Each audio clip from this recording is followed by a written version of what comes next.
SK Gaming, on the surface, are an obvious team to be a favourite to be the champion of this tournament.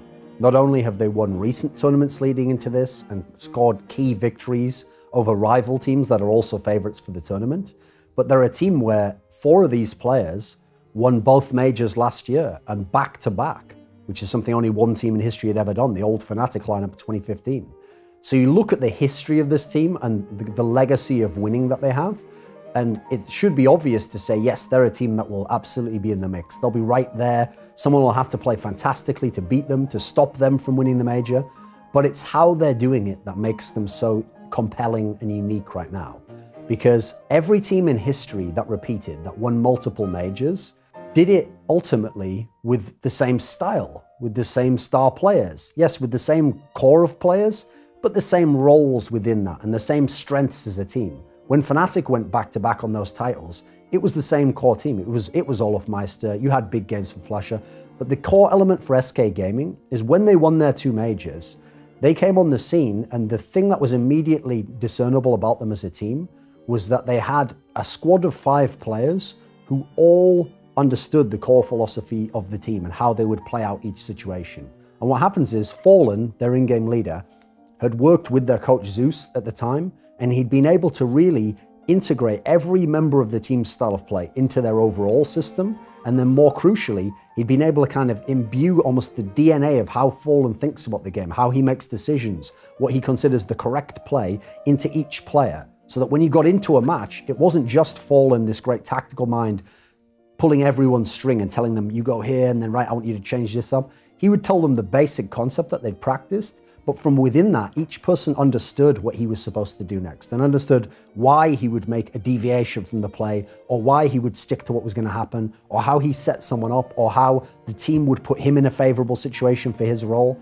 And that approach made them incredibly dynamic. So not only were they one of the best teams of all time, but they had a very deep map pool. They had players who were fantastic at each of their roles, and they had the superstar.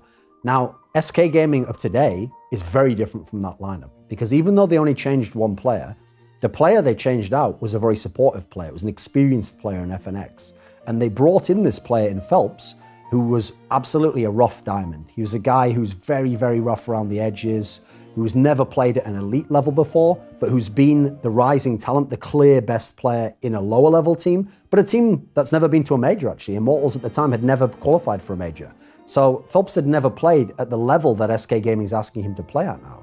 So in doing so, they couldn't just bring him in the team and say, right, you take up the supportive role that this guy just evacuated.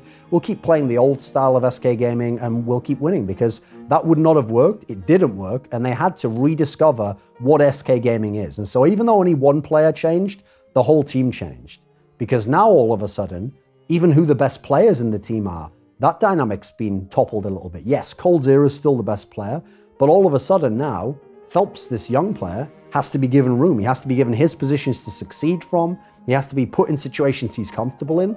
And their success at doing that has been the success of the team at becoming the #1 team again, being able to win those big tournaments, being able to beat the likes of the Astralises and the FaZe of the world, who are very good teams in their own rights. So if SK Gaming is able to win this major, it's not the case that they did it by taking a blueprint that worked for them last year and just polishing off a few elements of it and running it out again and showing this still works. They've had to rediscover who they are entirely as a team. And from that very tactical team who used team play to make each of the players of the lineup seem like more skilled players, now it's the other way around. They have incredibly skilled players. They have the best trio in the game in coldzera, Phelps, and Fur. Nobody can match these 3, man for man. If you put your best 3 from their team and the best 3 from another team, no one can match them skill-wise. So what they've had to do now is take this raw skill level, this incredible ability level, and put in just enough team play to make it all hang together, to make it so it all actually works as a team approach, not just one player going off in his part of the game, but perhaps not winning the round as a result. And their success in kind of marrying the talent level and the aggressive or defensive styles of those 3 players has been the story of why SK Gaming has become the #1 team again.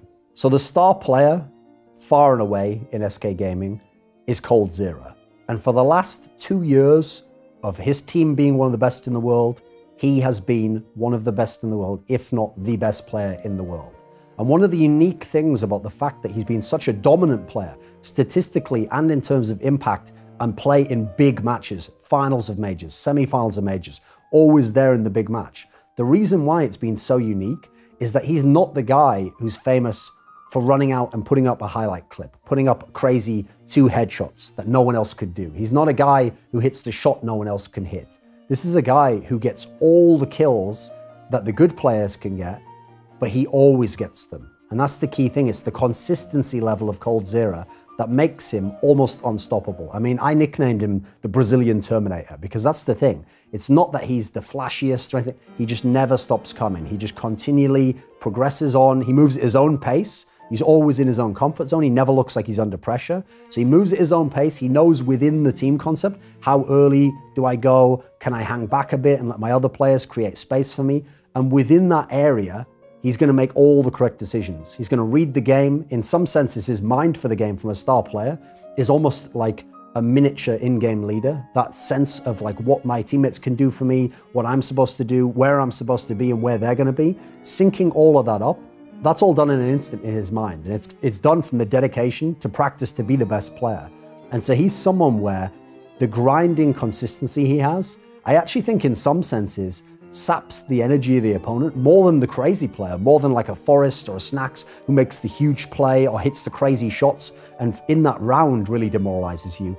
It's really depressing to play against coldzera because you know even if you did a good job this round and you killed him or you stopped him and you held him to 1 or 2 kills, you know he's going to get his kills over the game. You know next round he's going to adapt, he's going to make the correct play onto your player, and he's going to put himself in a favorable situation again. And as soon as he's in a favorable situation, SK Gaming's in a favorable situation. So you have that in the back of your mind at all times. The job is never done against coldzera. We've never adapted. We've never shut coldzera down. We've maybe limited him for now, but all you're doing is holding him back. And he's going to break through at some point in time. He's going to have his impact on the game, and he's going to have his numbers. And that's a really daunting prospect for anyone to face up against. What's amazing, though, about SK Gaming is that last year, it was quite clearly coldzera. He was far and away the best player in their team, and he was playing some of the best Counter-Strike anyone has ever seen. And this year, he is better than ever. He's perhaps even gone to a slightly higher level than even last year, which would have seemed impossible. But there is a player on his team from a drastically different style of play who's as good as coldzera right now, and that is Fur. And Fur was the original star player of this team 2 years ago, before they had coldzera. He was the player where they played a very tactical style and they had to rely on generally not having that much skill in the team, but they always knew with this guy, Fur, they had a great level of skill and they had aggressive skill.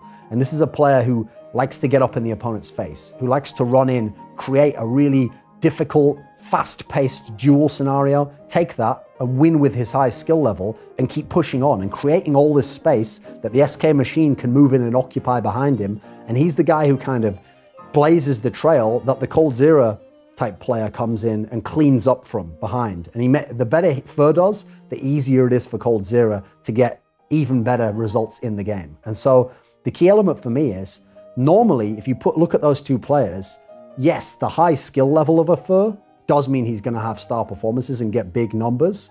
But someone like a coldzera, in theory, we can understand how they can be consistent, how they can do it game in and game out. It's about decision making. It's about setting yourself up for the easier shot. It's about using your teammate and the space he's created for you. But someone like Fur, he has no space created for him. He doesn't have anyone sets him up in the game. He doesn't have any benefits or advantages given to him by the game. He has to go in and take the hardest kill. He has to go in and create the space, create the opportunity for his teammates to play for him. And yet he does this at such a high level that he's actually battling someone within his team, coldzera, for the MVP award at every tournament. And so these two as a dynamic duo, they're pretty much untouchable right now in the game. And SK Gaming might not always win every round based on what they do, but their contributions give SK a very high chance to win the round each and every time.